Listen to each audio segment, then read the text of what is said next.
Oke, kali ini kita akan nyoba Mazda 3 generasi keempat alias all new Mazda 3.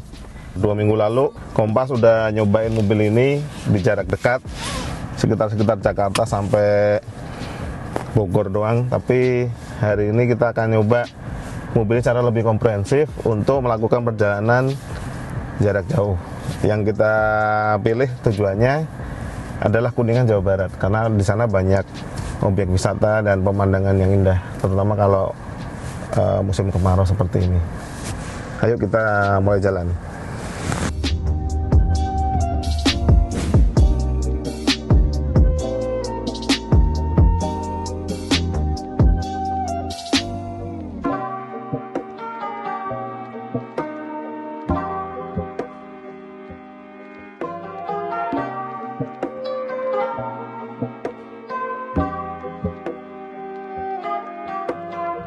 Mazda 3 generasi keempat ini oleh Mazda Motor Corporation di Jepang disebut sebagai mobil pertama dengan teknologi generasi ketujuhnya Mazda. Jadi dia 7G dari sejarah Mazda sejak awal. Penerapannya adalah bentuknya itu dia mulai struktur bodi yang diubah, diperbarui. Jadi dia sekarang menjadi lebih lightweight tapi juga lebih rigid. Kemudian beberapa fitur yang dilengkapkan ke mobil ini juga baru. Kemudian suspensi setelahnya juga baru, meskipun dia masih menggunakan mesin yang pada dasarnya generasinya sama dengan generasi sebelumnya, yaitu mesin Skyactiv G yang dimasukkan ke Indonesia, Skyactiv G yang 2000 cc 4 silinder tanpa turbo.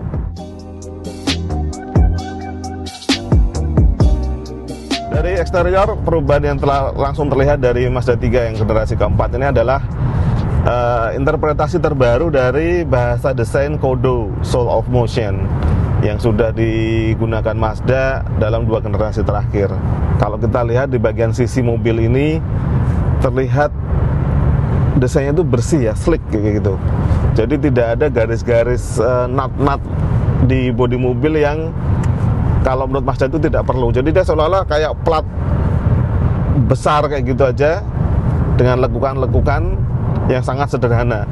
Tapi sebenarnya disitulah kemudian terdapat keunggulan Mazda 3 yang terbaru ini, karena jika kena cahaya pada sudut yang tepat, lekukan di bagian sisi bodi Mazda ini itu kelihatan memberikan efek shadow yang seolah-olah mobil itu permukaannya cair, fluid kayak gitu. Tentu saja grillnya juga baru, lampu depannya baru, lampu belakang juga baru.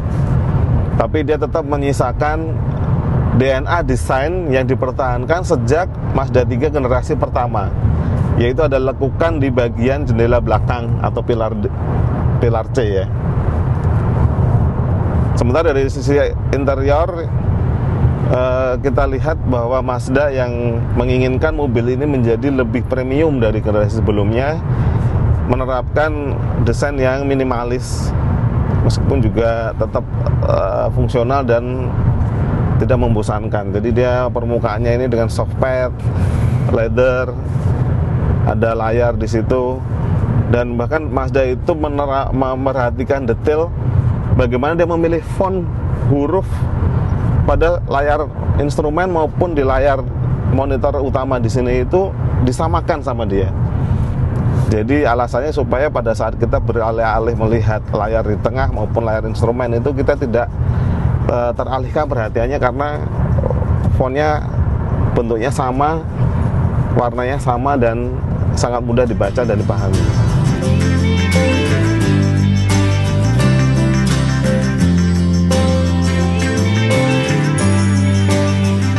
DNA lain dari sebuah Mazda 3 yang dipertahankan sejak generasi pertama adalah rasa fun to drive.